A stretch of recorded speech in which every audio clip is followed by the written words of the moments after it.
Let's just get this started, bros. Let's check it out.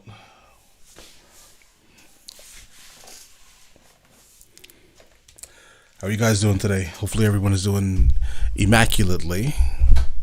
Let's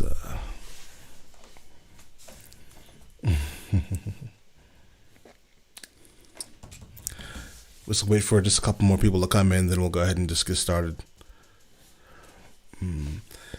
Didn't know you needed this. Yeah, bro.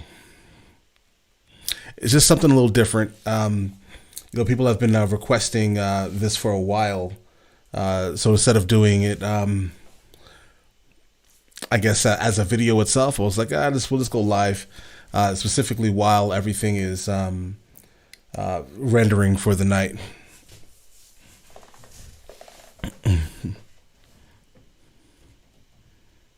Yeah, I absolutely love MrBallen. Dudes, if you guys don't know him, you should definitely check him out. Without a doubt, his content is amazing. I'm doing pretty well. And yourself? Okay, yeah, that needs to... Alright, let's mute that. Yeah, for the most part, everything is going well. It's a little hot over here. I'm trying to contemplate if I want to turn my fan on in all of this heat right now, or so you guys don't hear the noise, or swelter in here. All right, dudes. Let's say in 1 minute we'll go ahead and get started, guys. Hey guys, if you're in here, just hit the like button. That helps the stream out a whole lot, dudes.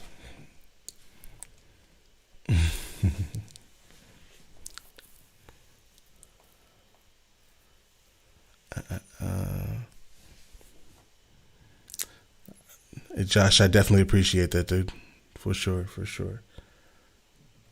Hold on, you said something about System of a Down? What's left? Now we have Sugar coming today, dude, for System of a Down. Yeah, we definitely have Sugar. Yeah, I'm gonna go ahead and turn this fan on, guys. You guys let me know if it's like annoying though, in terms of the sound, because it's just a little bit hot in here.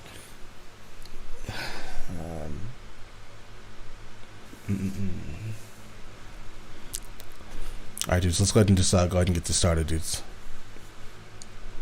Hold on. Main. All right. Let's check it out. Today, we're going to look at 3 unsolved mysteries that each have lots of evidence, but no one can make sense of them. But before we get into those stories, if you're a fan of the strange, dark, and mysterious delivered in story format, then you've come to the right channel, because that's all we do, and we upload 3 or 4 times every week. So if that's of interest to you, please offer to make the like button a Yeah, we have Aesop coming tomorrow, dude. nice hot cup of coffee when they wake up, and then proceed to make them an extremely weak and lukewarm cup of coffee with too much milk and too much Splenda. Also, please subscribe to our channel and turn on all notifications so you don't miss any of our weekly uploads. All right, let's get into today's stories. Let's go.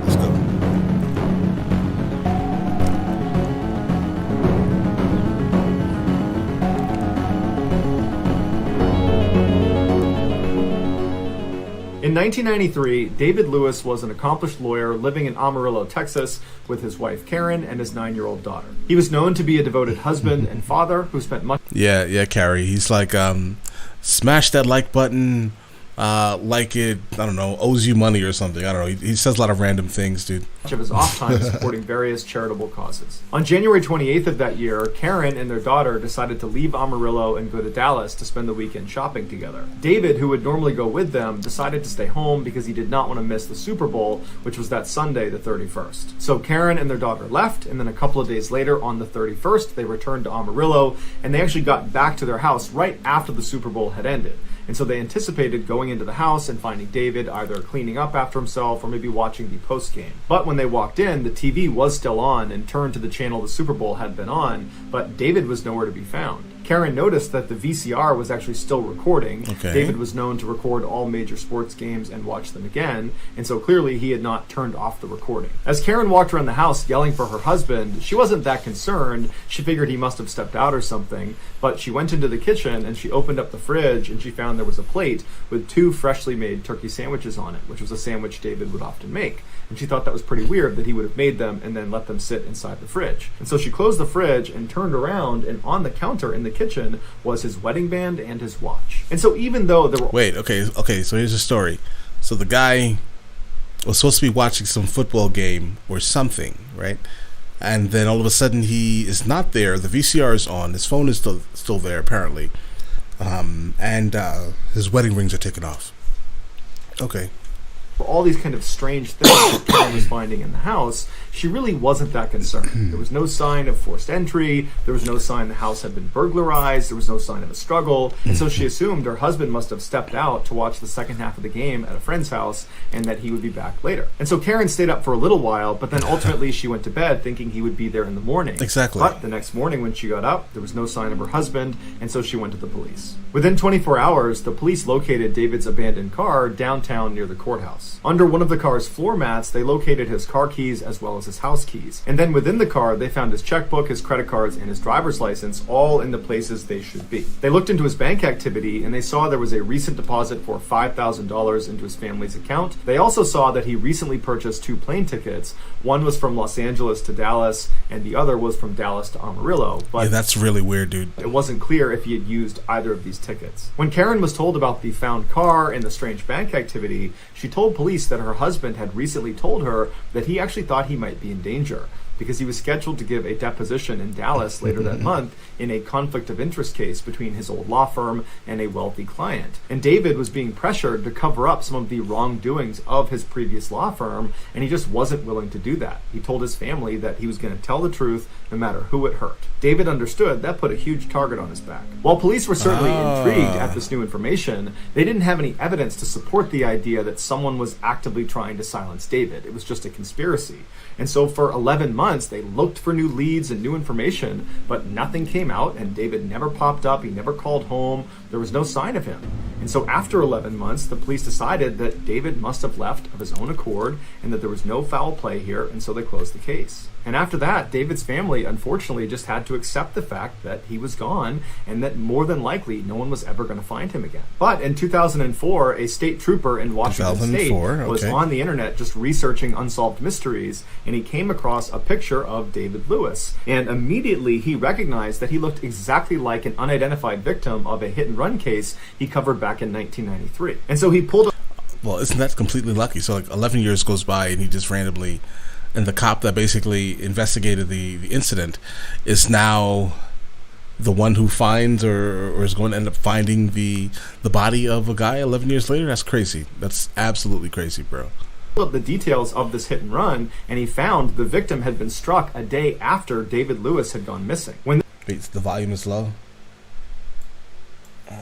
this John Doe got hit, he was dressed head to toe in military clothing, he had no bags, he had no ID, and he was walking aimlessly down Highway 24 in Washington State, so 1,600 miles away from Amarillo, Texas, where David Lewis had gone missing. But despite the enormous distance between these two events... Yeah, Adam, of course I do, dude.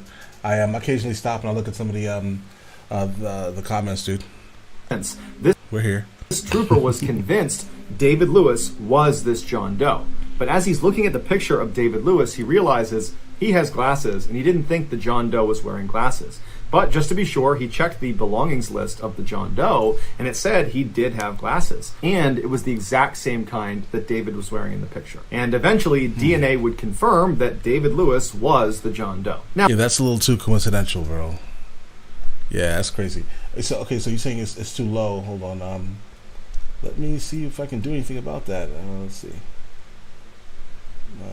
It seems it's like at the max volume, bros, in terms of the desktop audio. Hold on. Yeah, everything's at its max, dudes.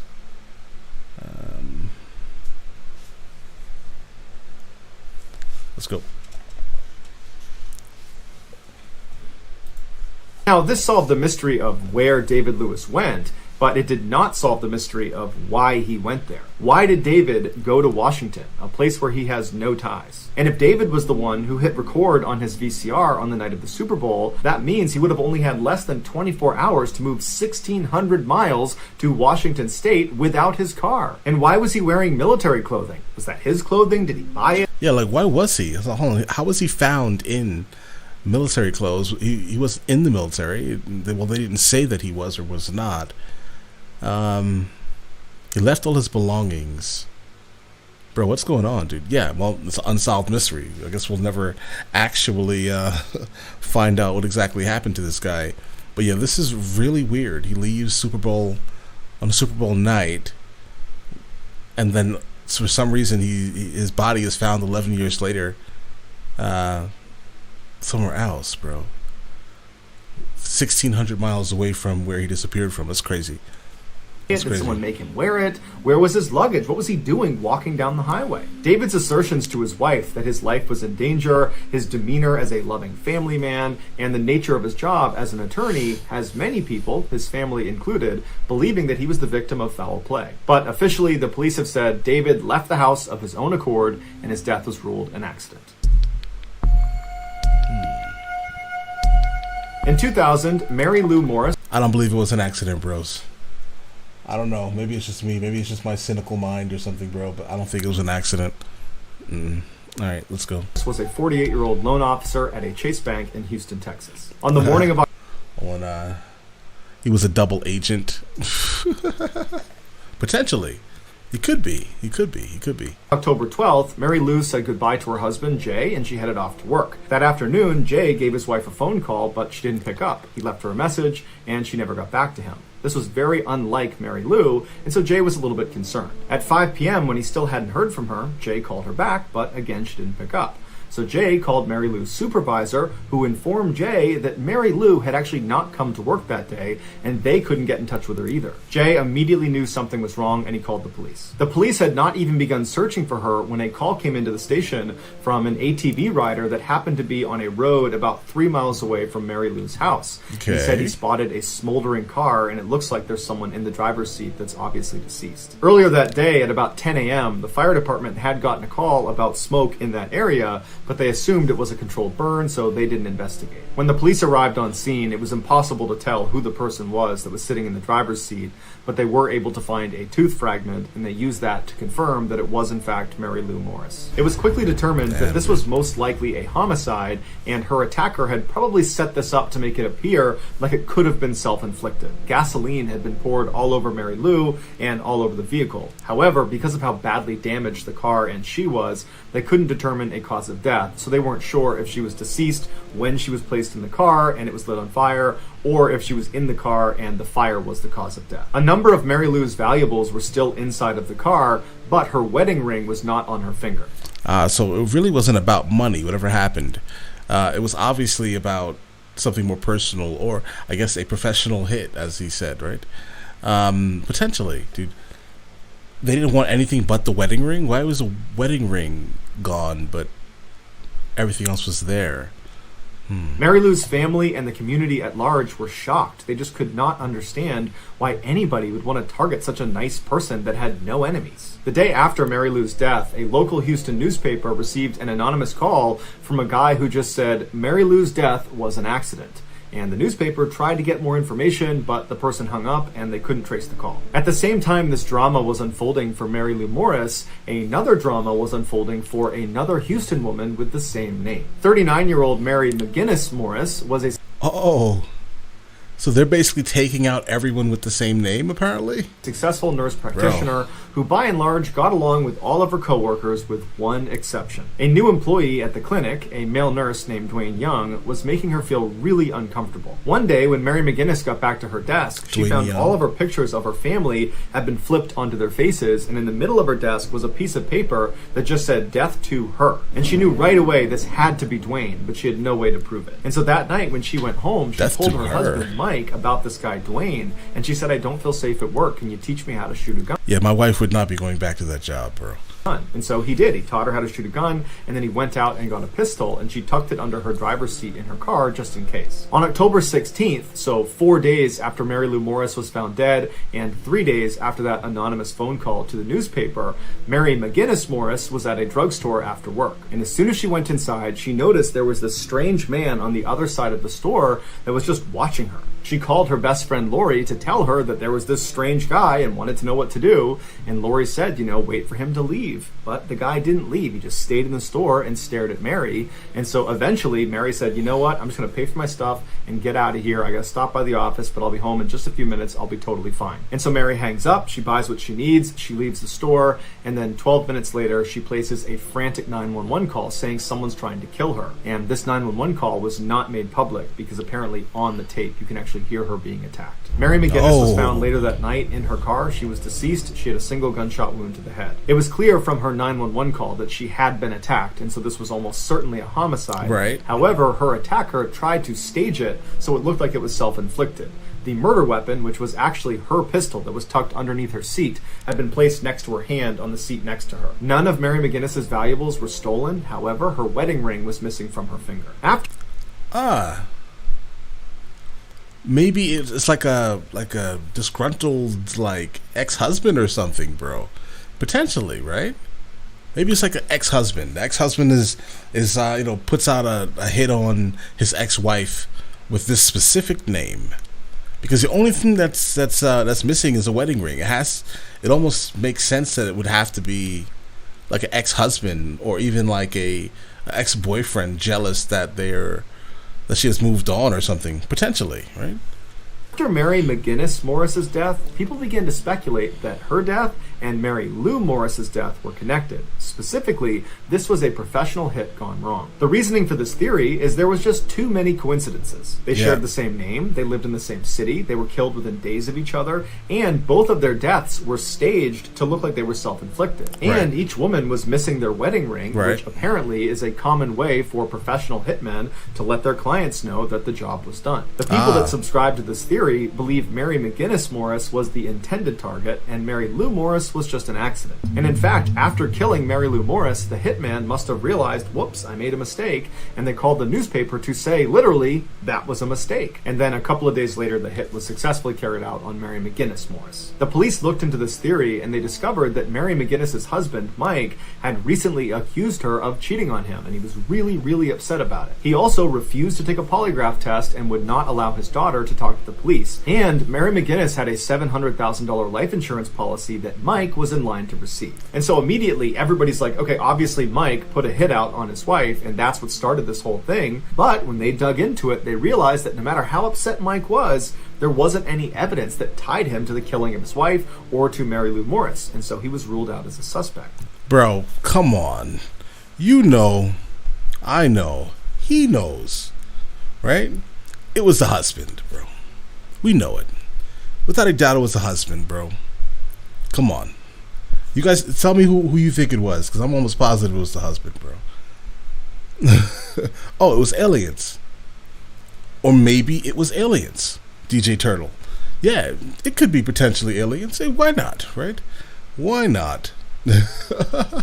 Why could it not be aliens? Of course. How are you doing, sir? Let's go. As for Mary McGinnis's co-worker, Dwayne Young, who wrote "Death to Her" on her desk, it was clear that he did not like Mary, but he was ruled out as a suspect as well. And unfortunately, that's where both of these cases... Yeah, I wasn't worried about the co-worker like that after I heard more of what was actually going on, at least. All right, let's go. Cold. To date, no one's ever been charged in either murder. We have an ad coming up. Let's get it. Single blow. In 1996, Blair Adams was 31 years old and living in Surrey, British Columbia. Although in the past he had struggled with substance abuse and alcoholism, over the previous 2 years he had really gotten his act together and got a great job as a foreman at a local construction company. He was known to be a cheerful and friendly guy. Simple Reacts, how are you doing, dude? guy that did not have any known enemies. But that summer, Blair started exhibiting uncharacteristic mood swings that his mother would describe as being frequent and wild. In a matter of weeks, Blair transformed from being very calm and relaxed and friendly to being totally panicked all the time and always looking over his shoulder, and he was so stressed out he couldn't sleep at night. And he began telling his coworkers that he was fairly certain someone was trying to kill him. And they would say to him, "Blair, I don't think you're okay. You really need to see a doctor." When his mother confronted him about his erratic, paranoid behavior, he told her, "Mom, I really shouldn't tell you about it." And she said, "What's it?" And he said, "Mom, I can't say anything else." And that was it. She could never get any more information out of her son. Blair's strange behavior came to a head on Friday, July 5th, when he went to his bank and withdrew all of the cash out of his account, totaling $6,000, and he also emptied his safety deposit box, which contained thousands of dollars worth of jewelry and gold. 2 days later, on Sunday, he left his house and drove 30 minutes to the Canada-USA border, and he attempted to enter the United States. But being a single guy carrying a bunch of cash and jewelry and acting really nervous, he fit the profile of a drug trafficker, and so he was denied entry. Frustrated, Blair left and went back to his house, and the next day, which was Monday, he went to his construction site and he abruptly told his boss that he was quitting. And he didn't even pick up his final paycheck, he just left. After leaving the construction site, he went straight to the airport where he promptly purchased a $1,600 round trip to Frankfurt, Germany. Although we don't know why he wanted to go to Frankfurt, Germany, he did work there briefly the year before. His flight was supposed to leave the following day, which was Tuesday, but immediately after purchasing this plane ticket, Blair suddenly decided that hey Carrie, I have no idea. I think he said it in the beginning, but I think I was looking down, and so I probably didn't hear exactly how old he was. That he needed to try again to cross into the USA. So he rushed to a friend's house. Hey guys, if you guys are just coming in, if you can hit the like button, that'll help a whole lot, dudes. Knocked on her door. She opens it up, and he looks totally disheveled, and he's telling her that someone's trying to kill me. I need your help getting across the border. I just got rejected a couple of days ago. Can you please drive me across? You got kids. It'll look much more convincing. Can you do that for me? And she was really spooked by his behavior and felt like this is not something I want to get involved with. So she said, "Sorry." Unfortunately, I would also say no to that. I'd be like, "I can't do this, sir. Obviously, this is not something that I'm going to, partake in. Unfortunately.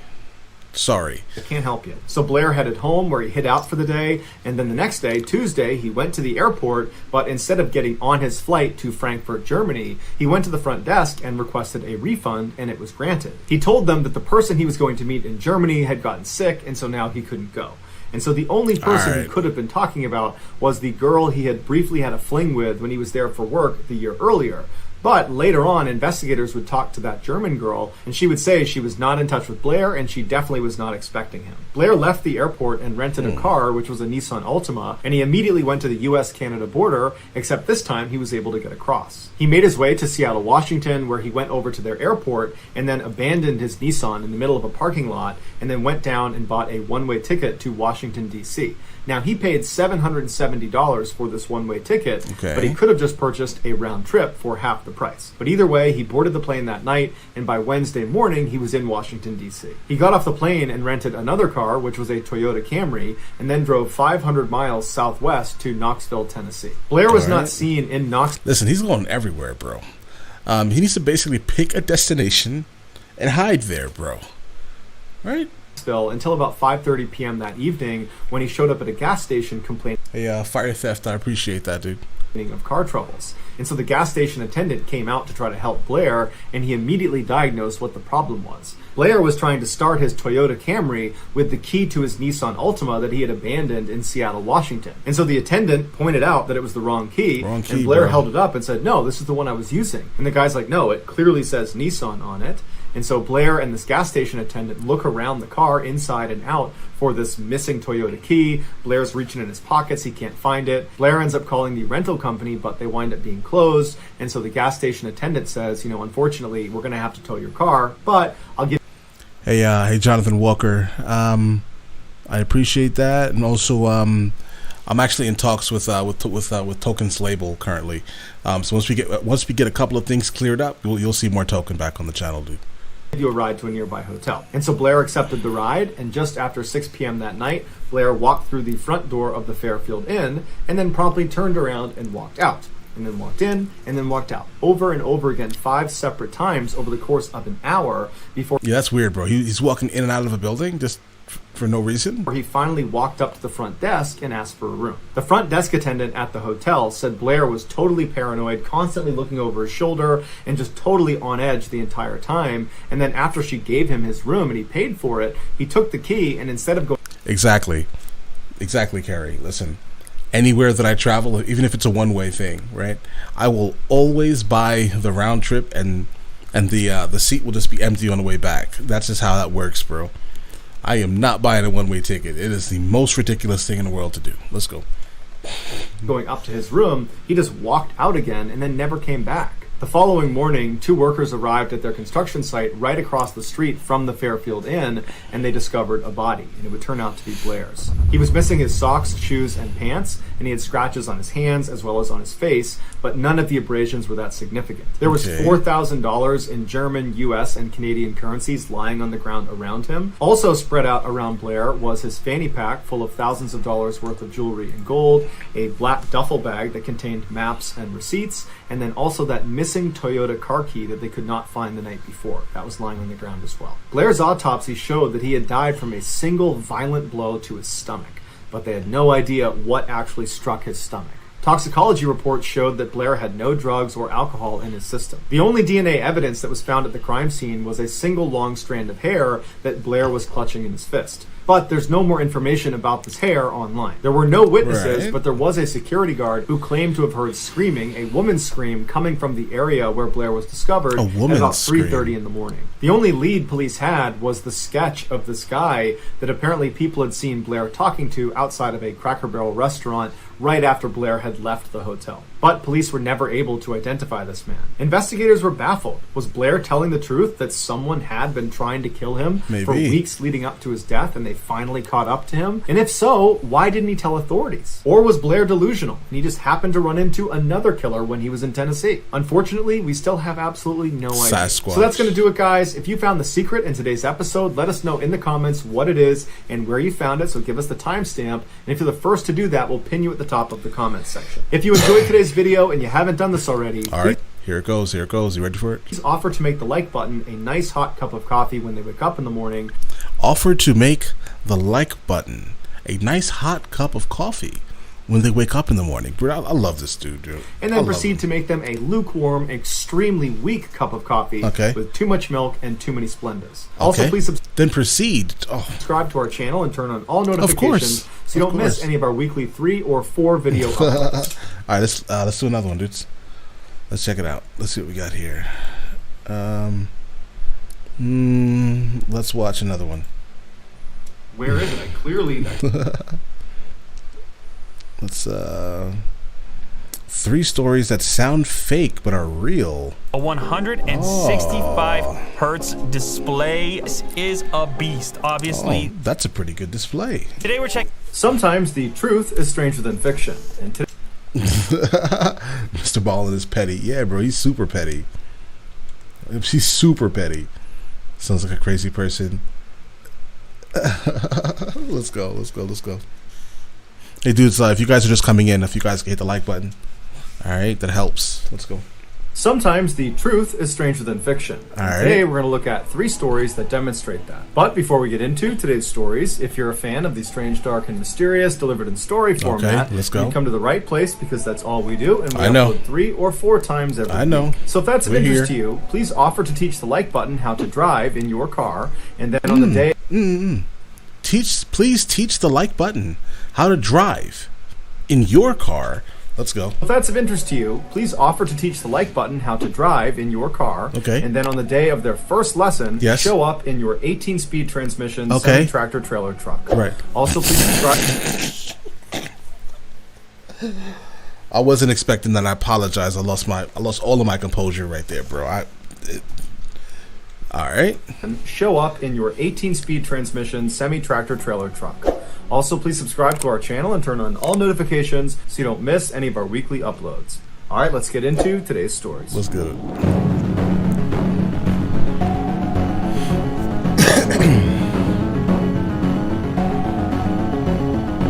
The Hitchhiker,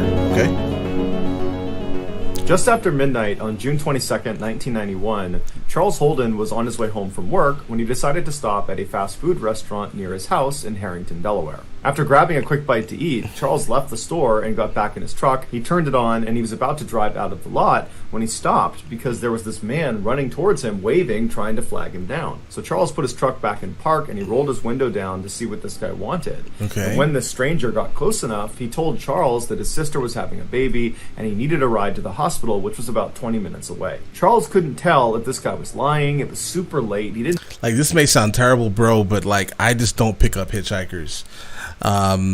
It's not that I've had any bad experiences with them, but like, you know, I understand that everyone goes through something and they may need some assistance, but like, it's too rough out here. You know what I'm saying? It's too rough in this era that we are living in. I almost picked up a hitchhiker. Almost. The story was convincing, but at the end of the day, I was like, "You're not getting in the car with my wife and my kid, bro. That's not happening." So no, I apologize, sir.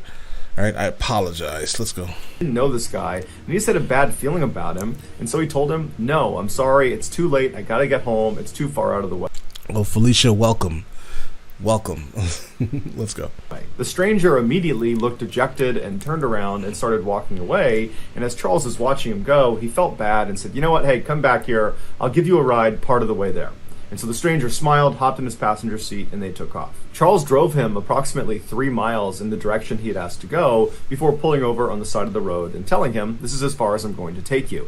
Charles lived only about a block away, and he didn't want to drive too far away from home so late at night. But the stranger, upon hearing he was being let out so soon, suddenly became angry and began fumbling in his pocket like he was going to get a knife or some sort of weapon, and he starts screaming at Charles, "Hand over your keys, hand over your wallet, or I'm going to kill you." Charles, meanwhile, was on edge just being in the car with this guy because he had a bad feeling about him. Right. And so he immediately jumped into action. He turned off his truck, he ripped the keys out of the ignition, and he leapt out of his truck and started running. Charles saw way off in the distance was a convenience store, and he figured he could run to there and get some help. But as he's running, he turns around and sees the stranger has also leapt out of the car and was now sprinting up to him with a screwdriver in his hand. With a screwdriver? And this stranger was running really fast. He was gaining on Charles, and soon Charles realized he wasn't going to make it to the convenience store before this guy caught up to him. And so at some point, Charles just stops, he turns around and he puts his hands up and he says, okay, I'll give you a ride wherever you want to go, and then you can have my keys, my wallet, you can have anything you want. And so the stranger runs right up to Charles and he stops and he smiles because he's very pleased with this result. And he pokes him with the screwdriver and kind of gestures for him to go back to the truck. So Pokes him with this? Nah. See this, listen, it wouldn't happen in the first place. All right? I'm not even stopping if you're on the side of the road, unfortunately. Now, this story right here basically solidifies me never stopping for you on the side of the road. Thank you, MrBallen.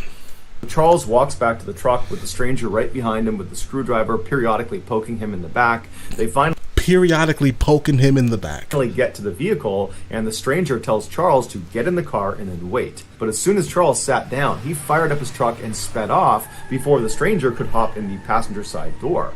And so Charles is flying away from this guy. He looks in his rear view mirror and he can see the guy is chasing after him with a screwdriver held over his head, but he sees the stranger at some point just stops, turns around, and walks away. Charles was totally relieved that he had escaped this horrible encounter, and he was thinking about calling the police, but ultimately decided he wouldn't because it was his decision to allow some stranger to get in his car in the middle of the night. And so Charles kind of blamed himself for the whole ordeal. What Charles was concerned about, though, was where he had ditched the stranger was not far from his house, and he was worried if he just turned around and drove right back to his house that this guy could recognize the truck and then follow him to his house, and then who knows what could happen. Yep. And so Charles decides he's just going to stay outside of town and drive around for a while to make sure this stranger is long gone by the time he comes back. So after about an hour of doing just that, driving around outside of town, Charles goes back into Harrington, Delaware, and he gets on his street, and he's shocked when he sees the stranger who had just tried to kill him is walking down the road right in front of him. But luckily, the stranger did not hear or see Charles pull onto his street. And so Charles immediately throws it in reverse and he gets out of there and he drives off. At this point, Charles decides he needs to tell police because he doesn't know if this stranger actually knows him and that maybe he's targeting him and he's waiting for him at his property. And so he calls 911 and he tells the dispatcher about what had happened earlier and how this guy is now lurking around his property. And the dispatcher tells him they'll send an officer out to him. And so a few minutes later, an officer showed up at the payphone where Charles was, and they told Charles they would escort him back to his property. And if this stranger was still out in the area, they would arrest him. And so the two of them made their way back to Charles's property. They get there, the stranger's long gone, and then Charles goes into his house. There's no sign of a break-in. There's no sign that anyone was near his property. Okay. So Charles thanks the officer. He feels totally relieved. But before the officer leaves, he asks him if he wouldn't mind doing a quick sweep of his mother's property. She lived right behind Charles on the other side of some bushes. He told the officer her name was Dorothy, she was 70 years old, and she lived alone, and he just wanted to make sure nothing happened to her. So the officer said, no problem, I'll go check in on her. So the officer leaves Charles and goes across his backyard through those bushes into Dorothy's backyard. And right away, he can see the back window on the back door has been smashed and the door itself is slightly ajar. How did he know that? See? No. Listen, if you ever want to know, if you ever want to know why you don't pick up hitchhikers, show this story to anyone and you make sure you pay attention to what's happening right here, bro. It'll never happen with me now, dudes. Never. I apologize. I may be like a terrible person for that, but I just can't do it. The window on the back door has been smashed. My mother's house? And the door itself is slightly ajar. And so the officer draws their pistol and they go up and they enter the house and they look inside. They're yelling for Dorothy, but there's no answer. It's totally dark in the house. It's totally silent. And so after searching the first floor and finding nothing. Yeah, fire theft. At that point, you just gave up your house. Yeah, basically. They make their way up the flight of stairs and they find blood at the top of the landing. And they follow this trail of blood and it brings them into one of the bedrooms where a woman is sprawled out on a bed. It was Dorothy. She had been stabbed to death. It would turn out, after Charles had ditched the stranger and sped off without him, the stranger, whose name was Gilbert Cannon, began looking for a place to sleep. And the house he ultimately selected just happened to be Charles's mother's house. After Gilbert broke in through her back door, he saw Dorothy coming down the steps to confront him, and because he was worried she'd be able to identify him, he attacked her with a screwdriver. Gilbert would later tell police that the attack on Charles was completely random. He was just at this fast food restaurant, he saw Charles get into his truck, and he thought to himself, if I can get in that guy's truck, I bet I can rob him. And then after this failed robbery, when Gilbert is out looking for a place to sleep and he breaks into this house and this woman comes down the stairs that he attacks and kills, he has no idea that this woman, Dorothy, is Charles's mother. These are like full of like coincidences, bro. It'll never happen, bro. It'll never happen. The entire night was one big horrible coincidence. Exactly, bro. I think like one time my car broke down, and this is like before like everyone like had cell phones everywhere. No, we had cell phones, but there was like no way for me to actually call anyone because my battery was dead. Basically, I walked 7 hours. I didn't hitchhike, bro. 7 hours. That was a crazy hike, basically. But I did that. I wasn't hitchhiking, bro. I'm not getting in no one's car. Strange people are weird. All right. Gilbert would plead guilty to the murder and would be sentenced to life in prison without the possibility. Do you think he's mad? What is this, bro? Of parole. Terry says, do you think he's mad because his name is Dilbert? Potentially. I would be mad also, bro. The bully. In 1949, 15-year-old problem child Ken Rex McElroy dropped out of school and moved to a tiny farming town called Skidmore, Missouri. There, he began his life of crime, which consisted primarily of theft. At night, he would drive his truck onto Skidmore residents' property, and he would steal their livestock, alcohol, grain, food, antiques, anything he could get his hands on and that he could sell, he would take. And if the owners ever caught him in the act, he would just raise his rifle at them and tell them to go back inside and never report it to the police or he would kill them. And because Rex was this big 270-pound monster of a man who was known for having a bad temper and for being really aggressive, people generally just did what he asked, and his crimes went totally unreported. In the rare instances that victims would... Hey guys, if you guys are new in here, if you can hit the like button, that'll help a whole lot, dudes. We have a good amount of people in here, dudes. Where are you guys from? Report Rex's crimes to police. Rex would begin intimidating them and their family by staking out their houses at all hours of the night, or he would just walk directly up to these victims and he would say, "I will kill you if you testify against me." And if none of those tactics worked, Rex used some of his illegal money to hire one of the very best defense lawyers in the entire state, a lawyer who had famously represented the mob, and he would step in and get Rex off of virtually any charge, including the time Rex actually did shoot one of the owners who caught him in the act. Over the years, Rex would use these fear and intimidation tactics not just to make money, but also to prey on young women and girls. In the 1970s, when Rex was in his 40s, he began stalking a local Skidmore girl who was 12 years old named Trina. After assaulting her dozens of times, Rex learned her family was going to be pressing charges against him. So Rex burned down Trina's family's house and killed the family dog. You burn the house down and kill the dog, bro? Listen, this is a problem, obviously, right? If the police know that this guy is a literal, like, you know, terror, basically, right? How are they allowing this person to continue to walk free, bro? I don't know. I don't like the concept of that. I don't like the concept of someone like that walking around, bro. All right? Dudes, you guys are everywhere. Nova Scotia, Akron, Manila, all right, Sweet Home, Alabama, Indianapolis. Dudes, let's get it. And then threatened to kill the entire family unless they signed paperwork that would legally marry their daughter Trina to Rex. This would protect him legally in case they pressed any charges against him. After the family finally relented and signed off on the marriage, Trina was forced to come live with Rex at his house, and within 2 years she became pregnant. After the birth of her child, what?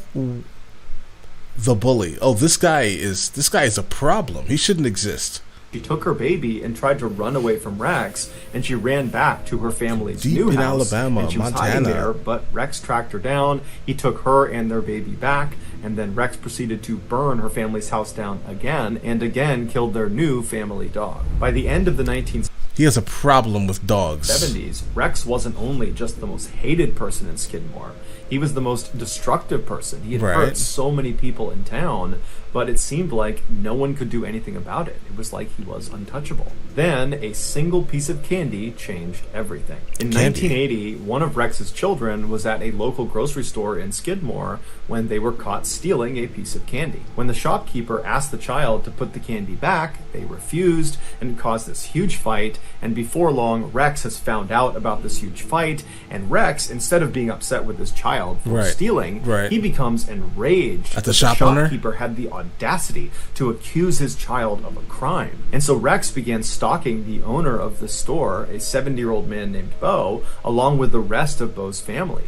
At all hours of the night, Rex would just show up in front of their house with a gun slung across his lap, and he would fire shots into the air, and then during the day, he would walk right up to Bo, and he would tell him, "I'm going to kill you." And so Bo, when his family knew, it was only a matter of time before Rex did become violent, and they were right. In July of that year, Rex showed up at Bo's grocery store with a shotgun in hand, and Bo, who was in the back of the shop loading groceries through the back door, he turns around and he sees Rex walking up to him. They have this heated confrontation where at some point Rex just raises a shotgun and he fires a shot into Bo's neck. Bo was gravely wounded, but he would survive, and Rex... Let me guess. This is based off of the history of things. He just went home and went to bed, probably, right? Because, bro, I don't know how this man's walking free, bro. They have this heated confrontation where at some point Rex just raises a shotgun and he fires a shot into Bo's neck. Bo was gravely wounded, but he would survive, and Rex would actually get arrested and would be charged with attempted murder. Good. And it seemed like, for once, maybe Rex was actually going to get what was coming to him. But he didn't. The attempted murder charge was lowered to just assault, and he was given 2 years. Assault? You shot a man in the neck as an assault? Years in prison. But he would only serve 1 day in jail before being released on bond. And as soon as he was out on bond, he went right to his house and he got his rifle that had a bayonet attached at the end of it. Oh, bayonet. He went right to the tavern in the middle of Skidmore, and he began telling anybody who would listen that he planned to finish the job, i.e. he was going to kill Bo, and he described in very graphic detail how he planned to do it, which involved this rifle and this bayonet. Patrons that were at the tavern that saw Rex and heard these claims, they were scared for Bo, and so they left the tavern and they told city leaders about these threats. And so city leaders at this point, they'd had enough of Rex, and they decide they're going to host this secret meeting that will not include Rex the following morning. So the next morning comes around, and all these angry residents, they come to this meeting, and they begin discussing, how are we going to handle Rex? We can't use police. We can't use politicians. Nothing can be done. So what are we going to do?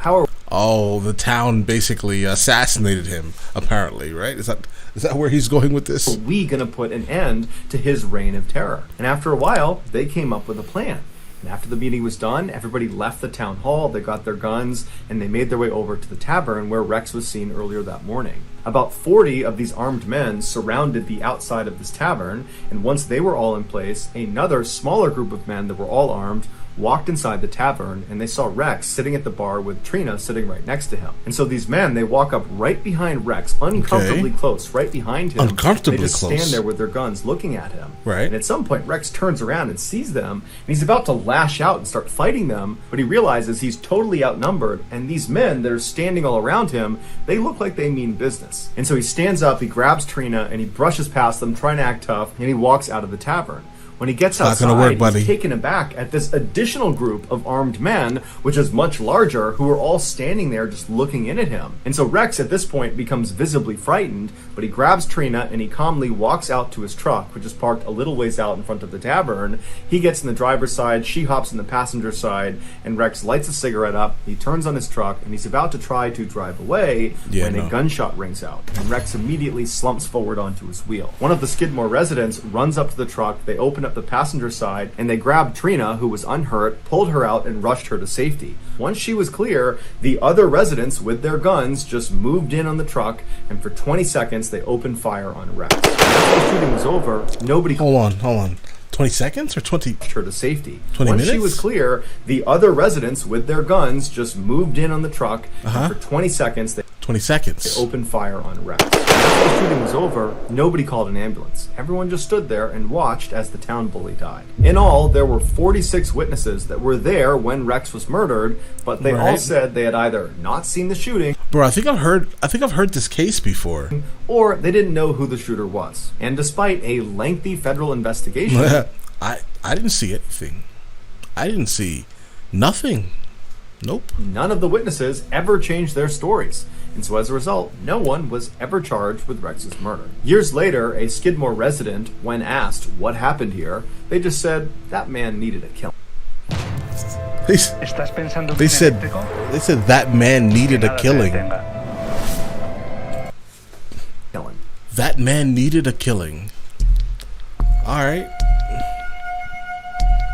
On the morning of March 18th, 1990, a young woman named Karen parked her car just outside of the Isabella Stewart Gardner Museum in Boston, Massachusetts. This famous museum is home to over 15,000 pieces of priceless art from ancient Rome, medieval Europe, Renaissance Italy, Asia, the Islamic world, and 19th century France and America. The outside of this 4-story building is strikingly plain, but inside is strikingly gorgeous. There is this lush green open-air courtyard that sits right in the middle of the museum that all of the galleries look down into. Karen was an art enthusiast, and she was a security guard at this museum, and that day she was on duty. After parking her car, she got out and walked her way over to the employee entrance, and there she pressed the buzzer and announced her arrival to the 2 night shift guards that she would be relieving. But after a few seconds, the night shift guards did not respond to her, and they did not unlock the door. And so after a little while, Karen pressed the buzzer again and said, "I'm here, can you please open the door?"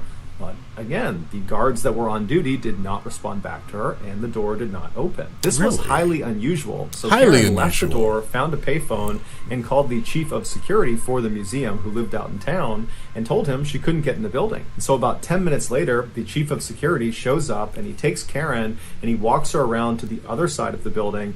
He leads her up an outdoor flight of stairs to another entrance to the museum. He pulls out a big ring of keys, he finds the right one, and he opens the door. The entrance they were going through placed them in this dark hallway that stretched out straight in front of them. And then at the very end of the hallway on the right was this very brightly lit room that the door was wide open to, and that was the security office where the guards were supposed to be. And so Karen and the chief, they begin walking down this hallway expecting to get to the end of it and look inside this room and see these guards and get an explanation for why they didn't buzz Karen in the first place.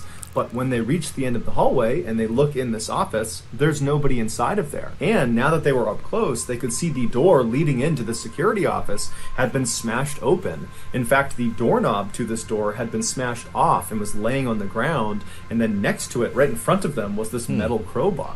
Like some sort of art heist, yes? And then above them, the one camera that would have seen whatever had happened in the hallway, it had been turned around and was facing the wall. So Karen and the chief, they know they've stumbled on something that's probably really bad. They don't know what it is. They don't know if there's still people inside the museum. They don't know where the guards are. So the chief just grabs the crowbar for protection, and he and Karen run into the office and they call police. Although they didn't know it yet, Karen and the chief had just discovered one of the most famous crimes in history. The night before, 23-year-old security guard Rick Abad, one of the most famous crimes in history, trudged his way down the walkway towards the employee entrance of the museum. He and another young man named Randy were scheduled to work the overnight shift that night. Rick hated his job at the museum because it was incredibly boring, but Rick didn't really have many other employment opportunities to choose from.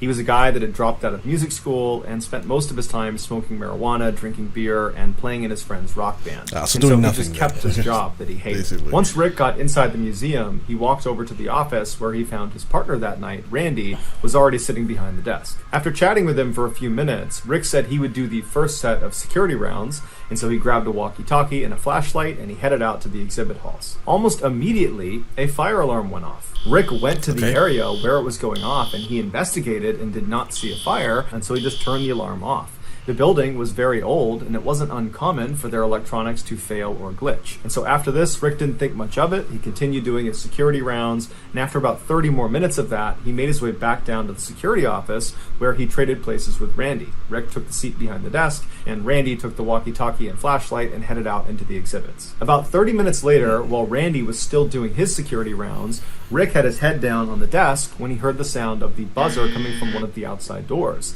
He lifted his head up and he looked at the screen that was connected to the camera, looking down at whoever was outside at this door, and he saw there were two police officers standing right outside the door.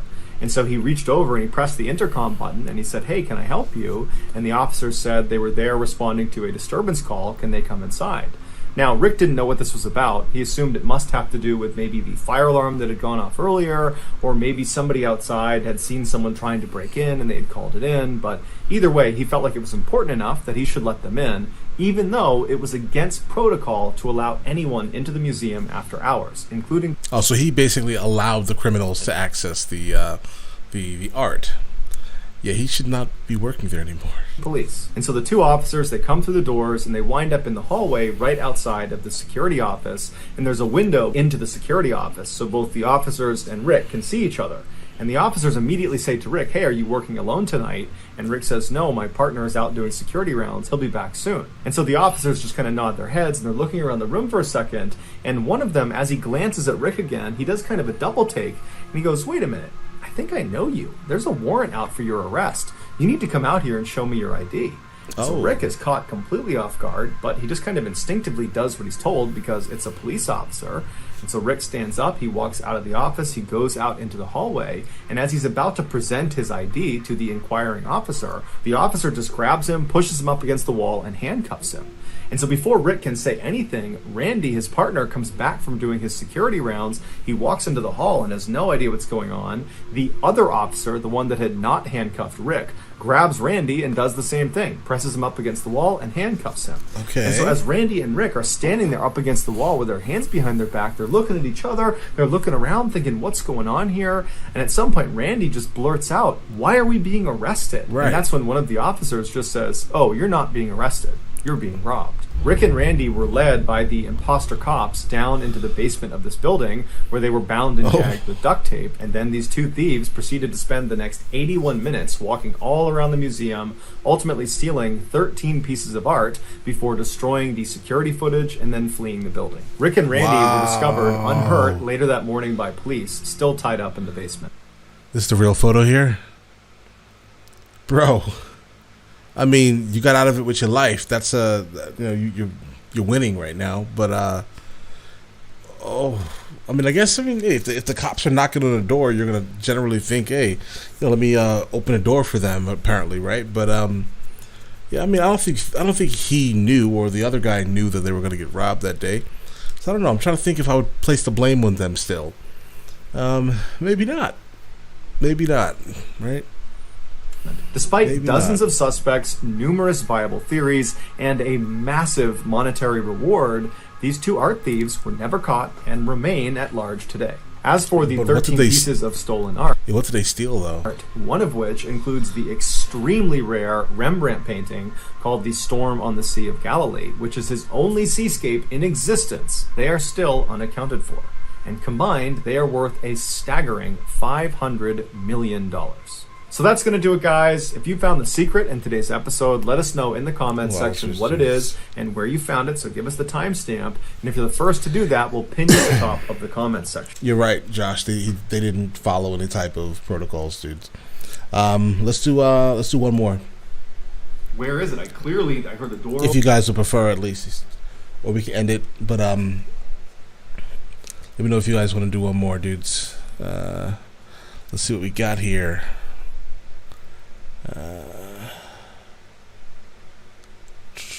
Maybe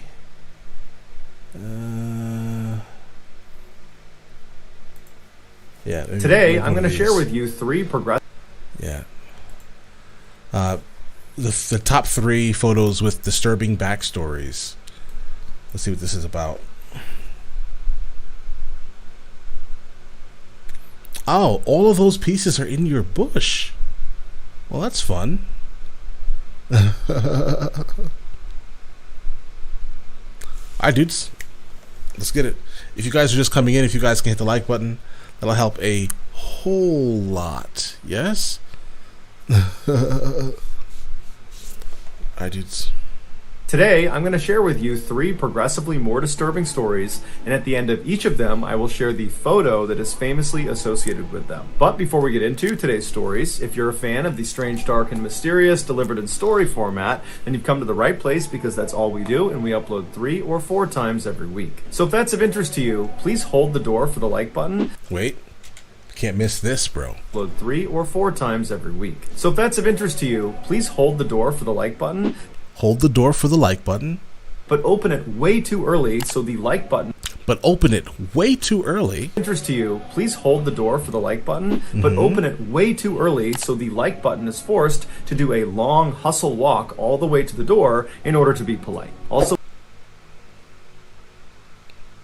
okay. Yeah. Do exactly what he just said to the like button. Yeah. is forced to do a long hustle walk all the way to the door in order to be polite. Also, please subscribe to our channel and turn on all notifications so you don't miss any of our weekly uploads. All right, let's get into today's stories. Let's do it.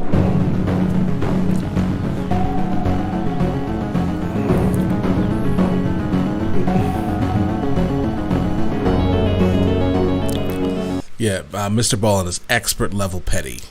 Expert level. In 2009, Rebecca Aylward was a 14-year-old girl living near Bridgend, Wales. She was very close with her mother and her younger siblings. She was a model student, and she was well-liked amongst her peers. That year, she began spending more and more time with a boy in her grade, 14-year-old Josh Davies, who, like her, was a model student and had many friends. In October of that year, Rebecca's mother asked her if Josh was her boyfriend, and she said yes. Even though she knew her daughter was a bit young to be in a serious relationship, she had spent enough time around Josh to form a very high opinion of him. He was incredibly kind and generous and protective of Rebecca, and so she was happy for the two of them. In January of the following year, Josh was allowed to stay over for the weekend at Rebecca's house. And Rebecca's mother remembers the two of them having such a good time together, goofing around with Rebecca's younger siblings and painting each other's nails. When Josh left at the end of that weekend, he told Rebecca that it had been the best weekend of his life. After he left, Rebecca couldn't stop smiling. She was in love.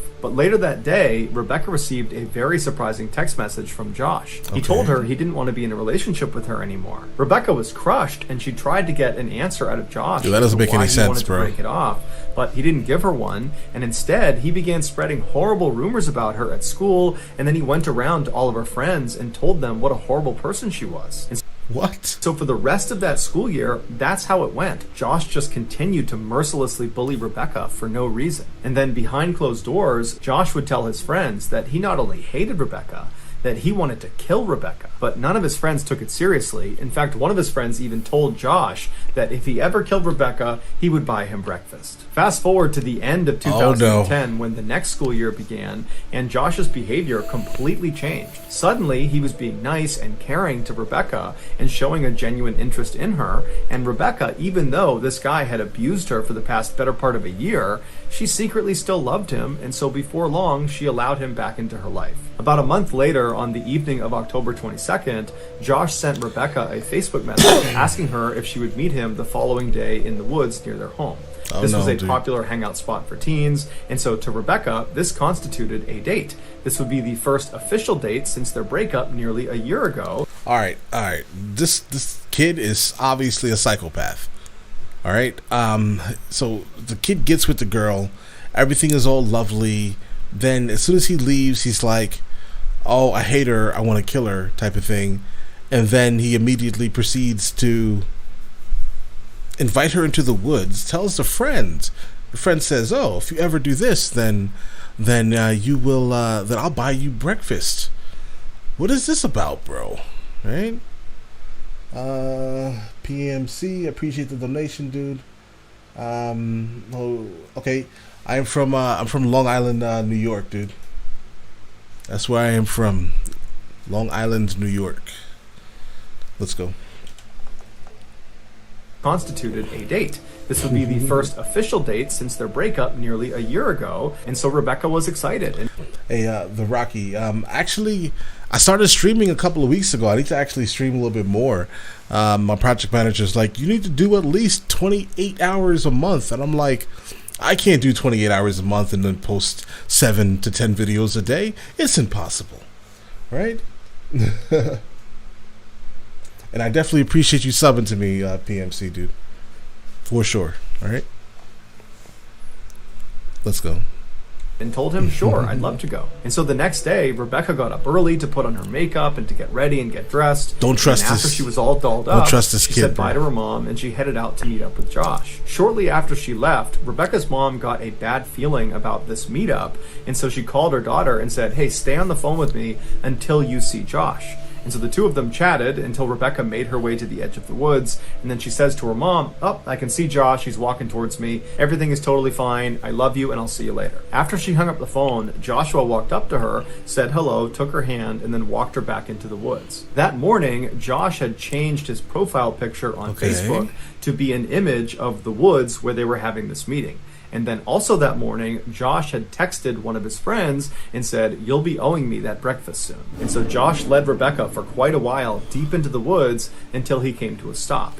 And while they were stopped, Rebecca at some point turned to look at something, and with her back to Josh, Josh reached down, grabbed a very heavy rock, and proceeded to beat her to death. Afterwards, Josh called his friends to see what they were up to, and they asked him if he was still with Rebecca. And so Josh is standing over this poor girl's lifeless body, and he says to them, "Define with." Later that day, Josh brought his best friend into the woods and showed him Rebecca's body. And then less than 24 hours later, that friend would tell police what Josh had done. During Josh's trial, he was completely unfazed, completely emotionless.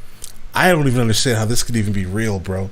This just seems like he just seems like a psychopath, right? Like every single thing about this guy seems crazy. All right, lifeless, just. This is frustrating to even encounter, bro. Imagine that was your daughter, bro. And was seen smiling for much of it. He said he didn't kill Rebecca, and in fact he tried to place the blame on his best friend, but the jury saw through it, they found him guilty, and he was ultimately sentenced to 14 years in prison. To this day, 14 years in prison? Excuse me? Excuse me, bro? Today, no one knows for sure why Josh killed Rebecca. The only concrete motive anybody can point to is that one of Josh's friends offered him breakfast if he went through with the killing. Here is a photo of Josh with Rebecca shortly before he killed her.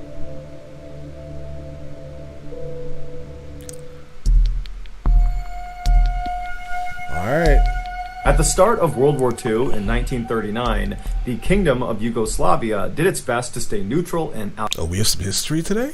Ooh. of the war. But on March 25th, 1941, they finally caved to Nazi pressure and signed a treaty that aligned them with the Nazis. 2 days later, Yugoslavian military leaders who were unhappy with this treaty overthrew their government and installed a new king in hopes he would be able to keep their country out of the war. But upon learning of this coup, Hitler issued a directive that classified this new Yugoslavian government as hostile and ordered its invasion. 10 days later, on April 6th, the Nazis invaded Yugoslavia, and then 11 days after that, Yugoslavia surrendered. But despite their speedy victory, the Nazis struggled to maintain control of the country because of local resistance groups that fought them at every turn. One of the primary resistance groups was called the Partisans. 3 months after the Nazis' invasion, a 15-year-old girl named Lipa Radic and her family, who all lived in Yugoslavia, were arrested by the Nazis. 3 of the men in Lipa's family were members of the Partisans, and so had attracted Nazi attention. 20 days later, as the family still sat in jail wondering what the Nazis were going to do to them,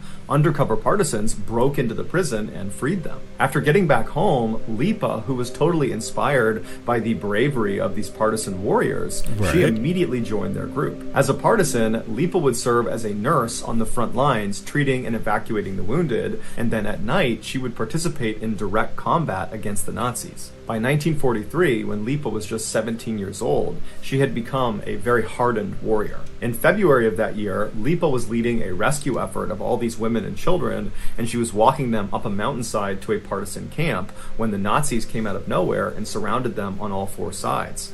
And Lipa, who refused to surrender, expended all of her ammunition defending these women and children until she was eventually captured. The Nazis moved Lipa to a nearby village where they viciously interrogated her, demanding that she give up the names and locations of her partisan comrades, but Lipa refused. Exactly. After 3 more days of unsuccessfully trying to get Lipa to give up information, the Nazis grew frustrated and sentenced her to death. And so later that day, Lipa was marched out to a tree situated next to a train station, and hanging down from one of the branches was a noose, and under the noose was a table. With her hands tied behind her back and only wool socks on her feet, It's a real photo?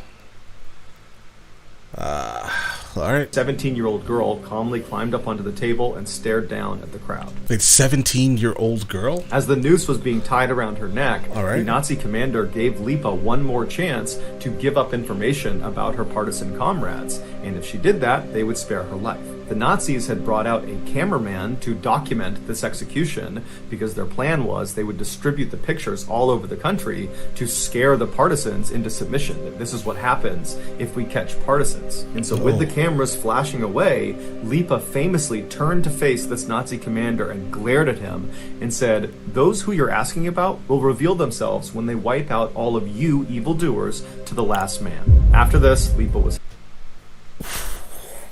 to the last man. Oh, that's powerful, bro. That's powerful, bro. This Nazi commander and glared at him and said, "Those who you're asking about will reveal themselves when they wipe out all of you evildoers to the last man." After this, Lipa was hanged. The pictures of her execution were indeed distributed all around the country, but there was no context. Let me see. Hey, Colin Joseph.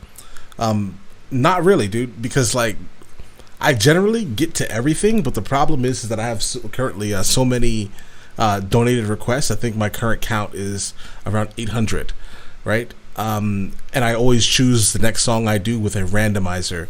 And so once I get through all the donations, then I start going through the suggestions, just straight suggestions, dude. And the problem with that is that that's going to be a while from now, basically. That's the only issue, dude. But I do songs that are not based off of donations, though. All right, let's go. Or story. It was just some partisan being executed by the Nazis. But eventually, Lipa's story about her defiance and her famous last words found their way into the partisan camp. And suddenly, those images of her execution took on brand new meaning. They no longer inspired fear like the Nazis were hoping. Strength. They inspired courage and pride and a will to keep fighting. When the Nazis discovered this is what that picture now represented, they tried to destroy all of these pictures, but it was too late. Lipa had already become a national hero. Following her death, the Partisans continued to fight the Nazis and eventually helped to defeat them. After the war was over, the Partisans were recognized as one of the most effective guerrilla forces in the entire war. On December 20th, 1951, Lipa was posthumously awarded the second highest military award in Yugoslavia, called the Order of the National Hero. What's interesting is that I've never heard this story before. And I studied World War II a whole lot, unnecessarily, right? Basically. And yeah, I've never heard this story. I've never seen this photo neither.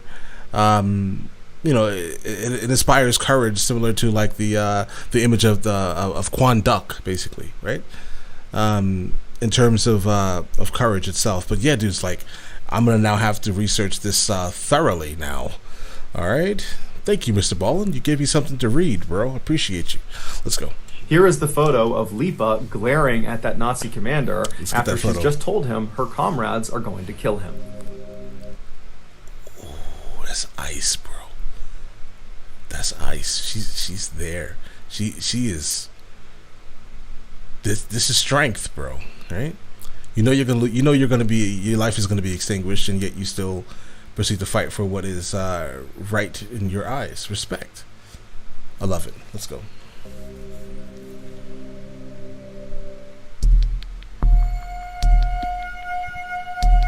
In 2017, Steven Weber was a larger-than-life 38-year-old DJ living in Louisiana. That year, through a mutual friend, he met Kenesha Antoine, who was a 38-year-old lawyer also living in Louisiana. And as soon as they met, they immediately hit it off and began dating. They both had always wanted to travel the world, but they never got around to it because life always seemed to get in the way. But now that they had each other, and so therefore had travel partners, they decided they couldn't wait any longer, and so they created a bucket list of all the places in the world they wanted to go. Right. And then over the next couple of years, they began checking places off their list. In 2019, when Kenesha was going to turn 40, they decided they needed to go somewhere really special to celebrate. And so they checked their bucket list to see where they hadn't gone yet, and they ultimately settled on going to East Africa because there was a resort there they had always wanted to stay in.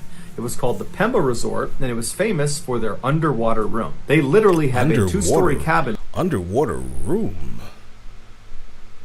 All right. Floating 300 meters off the coast.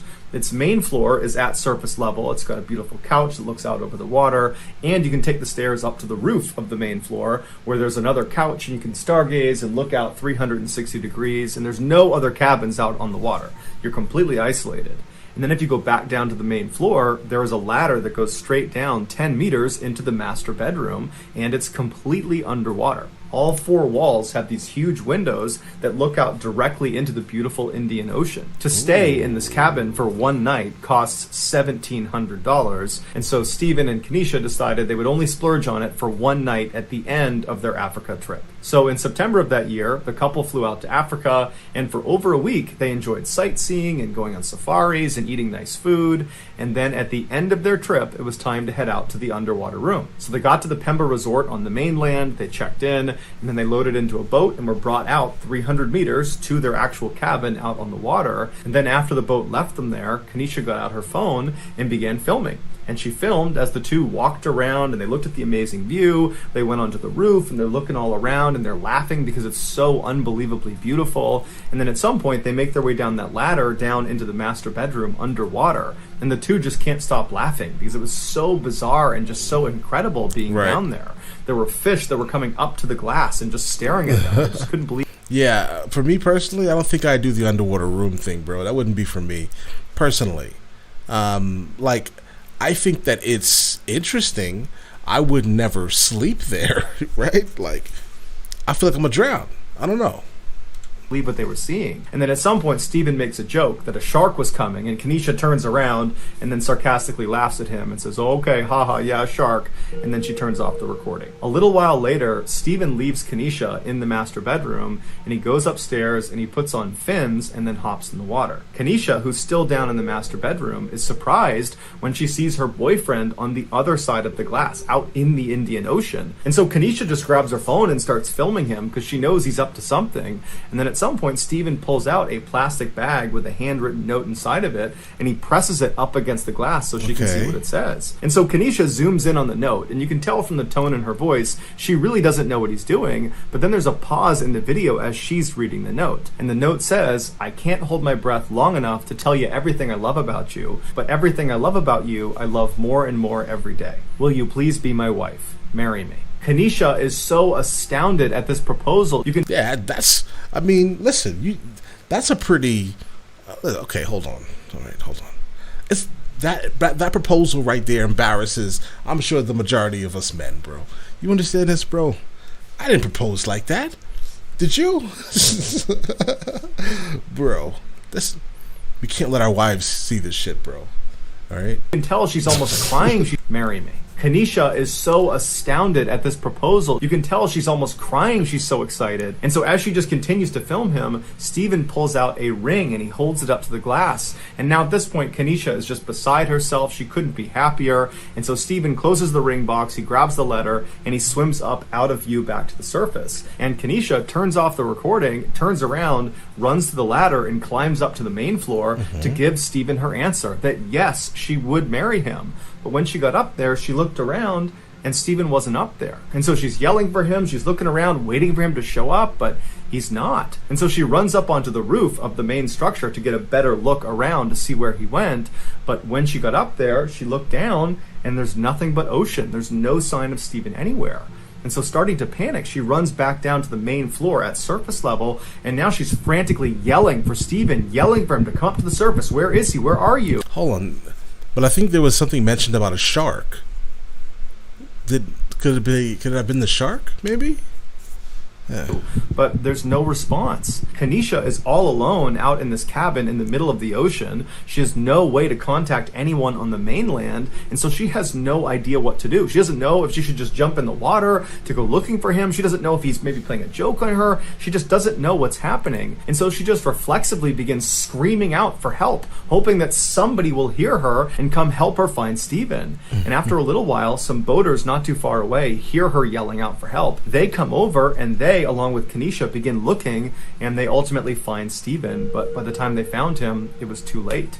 He had drowned. The details of exactly how he managed to drown or exactly where he was when they found him are not listed online. Here are the final photos of Stephen Weber.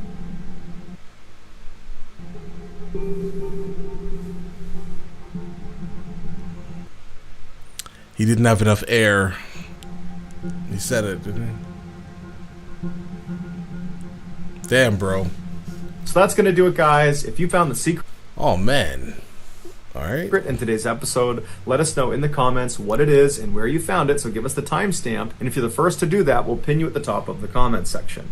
If you got something out of today's video and you haven't done this already, please hold the door for the like button, but open it way too early, so the like button has to do a long walk run up to the door just to be polite. Also, please subscribe to our channel and turn on all notifications so you don't miss any of our weekly 3 or 4 video uploads. If you want to get in touch with me, yeah, definitely subscribe to this man. He's amazing, dudes. We'll go ahead and do one more as predicted, but a short one though. Like 15 minutes or so. What is this one? That's 12 minutes. Let's do this one here. 13 minutes. The reason why it needs to be short is so we can actually go ahead and deliver the content to you guys today.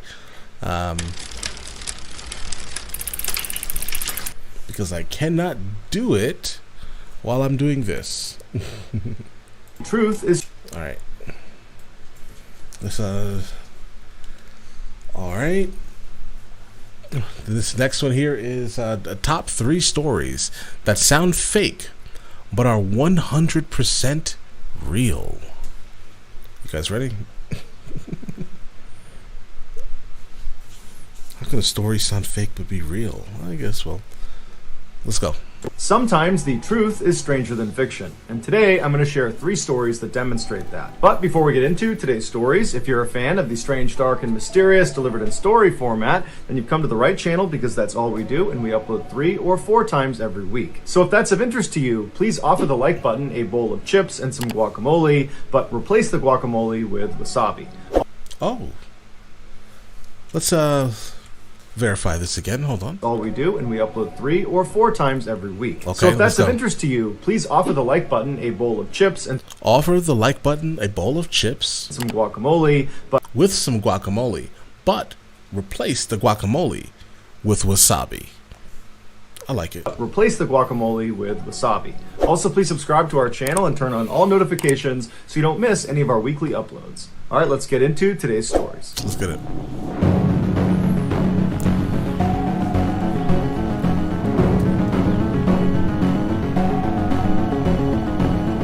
Quick message from MrBallen.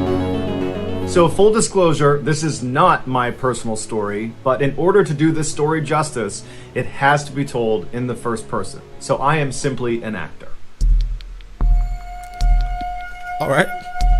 I was once on a Zombie U.S. man. military ship in the wardroom, which is the officer's lounge, when the operations officer came inside. This guy was the Oh, we have our first person story from MrBallen. Oh. wardroom, which is the officer's lounge, when the operations officer came inside. This guy was the definition of not a morning person.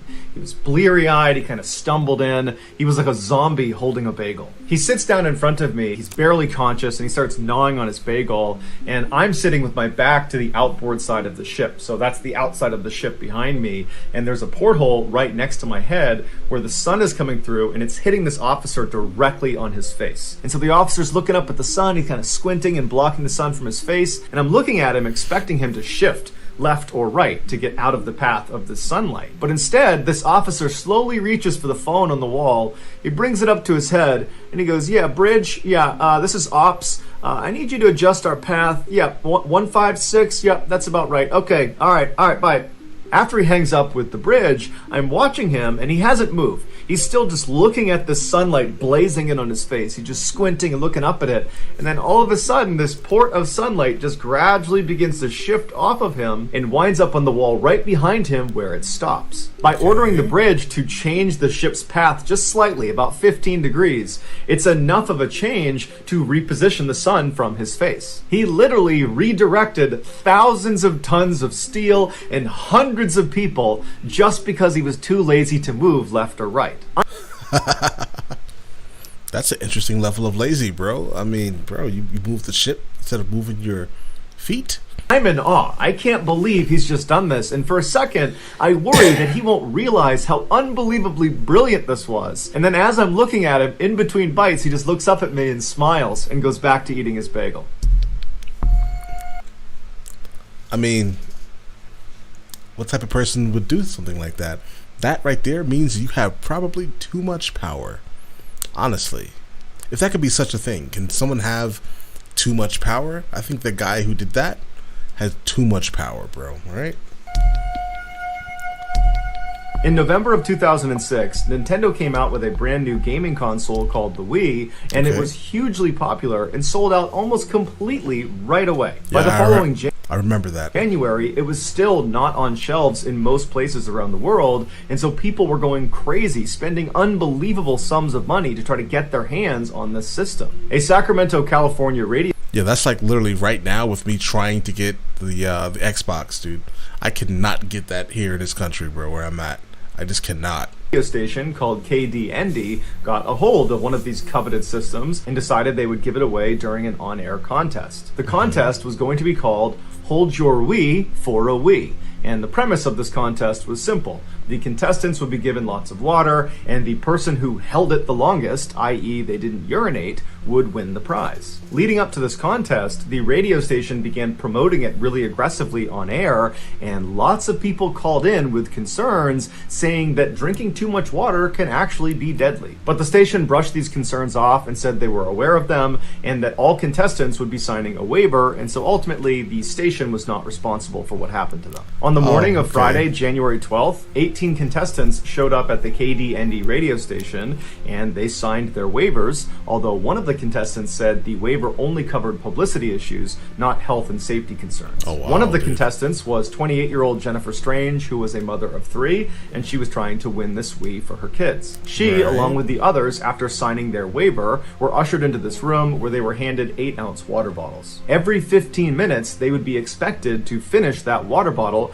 and then refill it and do it every 15 minutes. minutes, and if at any point they didn't completely finish their water bottle in time, or if they got up to use the bathroom, they would lose the contest. The contest started at 6:45 a.m., and by 8 a.m., after 5 bottles had been drank, a number of the contestants began pulling themselves out to use the bathroom. But the radio staff felt like this contest was going to take a really long time, and so they gave the remaining contestants, that included Jennifer, a larger bottle of water to drink from. Over the next several hours... Yeah, dude. PMC, yes, someone is going to die, for sure.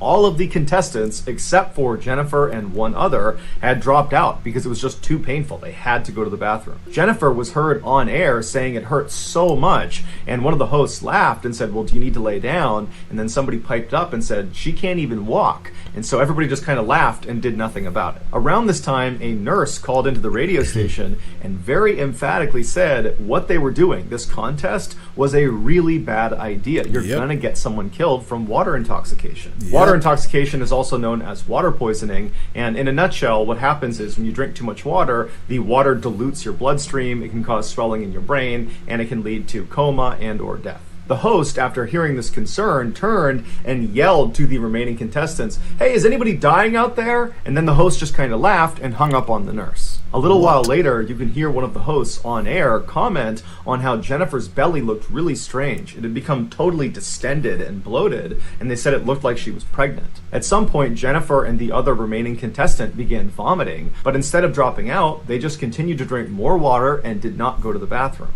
It's not that serious, bro. It's just not that serious. But finally, it became too much for Jennifer to bear, and she dropped out of the contest and she relieved herself. For coming in second place, she received tickets to a Justin Timberlake concert. On her drive home, Jennifer began experiencing this horrific headache to the point where she was just sobbing uncontrollably. Through tears, she called one of her coworkers and said she just was not going to be able to come into work that day. Her head hurt too much. And so after she hung up, her coworker she had just spoken to was really concerned about her and called Jennifer's mother to let her know what was going on. And about an hour later, Jennifer's mother headed over to Jennifer's house to check on her, and she found Jennifer dead in her bathroom from water poisoning. The station from water poisoning, bro. Was ultimately sued by Jennifer's family, and they were ordered. Of course, I would be suing all day long right now, bro. What? Like, you didn't even recognize the health risks of consuming copious amounts of water, right? Come on, bro. To pay over $16 million in damages. 16 million.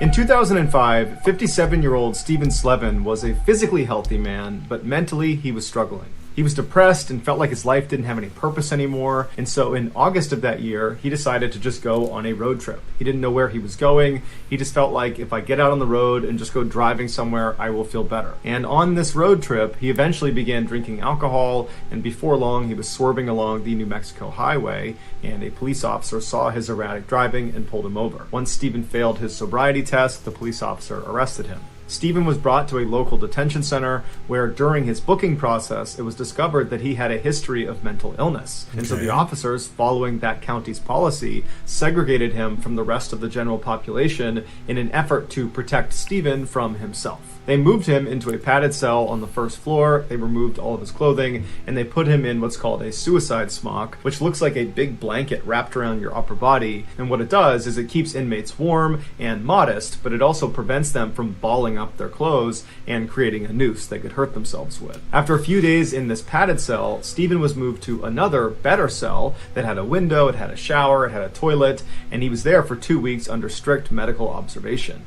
But at the end of those 2 weeks, for reasons that are not entirely clear, Stephen, this mentally unstable man, was moved into solitary confinement to await trial for his DWI. Solitary confinement is a type of imprisonment where the inmate is shifted into a single-person cell, and they are kept there nearly around the clock without any significant interaction with other people or other inmates. And then they go absolutely crazy in solitary. The psychological effects of solitary confinement are well documented and terrifying. Just 15 days into solitary can be enough to cause permanent psychological damage. Stephen's first few weeks in solitary were actually okay. He was allowed to write to his family, he was able to detox and reflect on his life. During those first few weeks, it was noted that Stephen was very polite in his very limited interaction with the officers that were dropping food off through the slot in his door. Also, when Stephen had a few minor medical issues, instead of throwing a fit, he just knocked on the inside of his door and waited patiently for someone to acknowledge him, which took a long time, but he never got frustrated or mad. But by January of 2006, so roughly 3 months into his solitary stint, Stephen had not had any updates on when his case was going to go to trial, and Stephen was starting to lose his grip on reality. He was having these severe panic attacks, and he was suffering from intense hallucinations. He desperately wanted to find out how much longer he was going to be kept in the cell, but nobody would tell him. He tried writing his letters to his family, asking for help or asking... Yeah, I think now there are like laws against keeping someone in solitary for for way too long, because he's right. In about 15 days, they start losing their overall grip on society. They lose their humanity, for sure, mentally at least. Them to try to get an update on his case, but when he went to literally write the letter, his hand shook so severely from the stress and anxiety that he literally couldn't write these letters. Starting that January, Stephen began spending the bulk of his day in the corner of his cell with his knees tucked up to his chest, rocking back and forth. He was allowed out of his cell a few times a month, but in April of that year, that stopped, and he almost never left his cell again. And without leaving his cell, Stephen was unable to bathe, and so his skin began developing fungus and began falling off, and his teeth began to rot. Finally, on May 8th, 2007, so 1 year and 8 months of being in solitary confinement, Stephen was transferred. 1 year and 8 months in solitary. 1 year and 8 months of being in solitary confinement, Stephen was transferred out of his cell to a behavioral institute in Las Vegas, Nevada. After bathing and shaving and cutting his hair and receiving proper medical treatment, he was back to his normal self within a couple of days. And while he was there, he had a chance to speak to a lawyer, and the lawyer would say the entire meeting, Stephen was just saying, "Where have I been?" And the lawyer said, you've been in solitary confinement awaiting trial. You've been there for almost 2 years. Wow. And to that, Stephen was shocked and literally didn't believe him. He actually couldn't remember that time in his life. It was like it had driven him crazy and he had completely repressed it from his memory. But when the lawyer told him about it, it began to come back into his mind, and he begged the lawyer to not let them send him back to solitary confinement. And his lawyer said, unfortunately, if that's where they're going to keep you, that's where they're going to keep you until you have your trial for this DWI. And unfortunately, we have no idea when that trial is going to be. Wow. But stay strong, because it's bound to be soon if they've already transferred you to this institute. Stephen stayed at this institute for 2 weeks. And during that time, he asked constantly about when his trial was going to happen, but nobody knew. And at the end of those 2 weeks, Stephen was abruptly taken out of his room, put in a van, driven back to New Mexico, and put back into his solitary confinement cell. And immediately, Stephen began to deteriorate. And he begged the guards to not put him in the cell, but nobody was listening, and before long, the door had shut, and he was all alone again. Within a couple of days, Stephen developed an abscess in one of his teeth, and he tried to get medical attention, but he didn't get it, and so he sat in the corner of his cell, and for 8 hours one day, he rocked back and forth and violently twisted and yanked and pulled on that tooth until he was able to rip it out of his head. Almost 2 months later, on June 22nd, 2007, Stephen's case was finally put before a judge, and the judge dismissed all of the charges. It's believed the judge found out about this horrible mistreatment of Stephen and took pity on him, but we'll never know. 3 days later, Stephen was released from jail and reunited with his family. He had been in solitary confinement for 2 years without so much as a hearing to tell him what was going on. He had essentially been forgotten about. He would go on to sue the county and win $15.5 million in damages.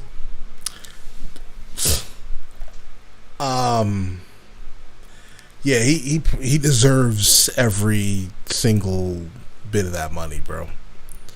He deserves that, bro. This is a horrifying story, bro. This is terrifying, bro. However, at the same time he's winning this case, he was diagnosed with terminal lung cancer and given less than a year to live.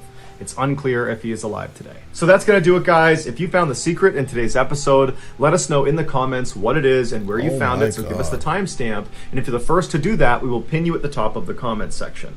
If you got something out of today's episode and you haven't done this already, please offer the like button some chips and guacamole, but replace the guacamole with wasabi. Also, please subscribe to our channel and turn on all notifications so you don't miss any of our weekly 3 or 4 video uploads. If you want to get in touch with me, you can direct message me on Instagram or on Twitter. My username for both platforms is the same. It's JohnBallen416. I also have a... Yeah, bro, that last story was probably the roughest one, bro. The roughest one, all right? Guys, it was great hanging out with you guys today. I need to start getting ready to actually start the uploading process. We had a lot of subs from today, randomly. All right, dudes, listen. Yeah, I appreciate all you guys stopping by. Yeah, it is time for me to start uploading the videos for today. All right.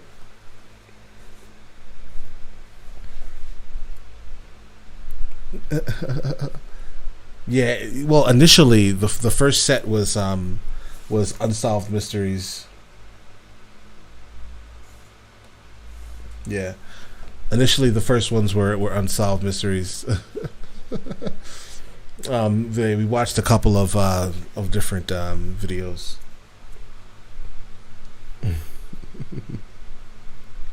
Yep. Yeah, I'm thinking we could probably do this again. Maybe one of these another one of these days coming up. You know, Friday I do Harry Mack, so I don't know. Maybe Wednesdays we can do stories like this, or Tuesdays or something. It's basically sometime in the middle of the week, probably, at least. Yep.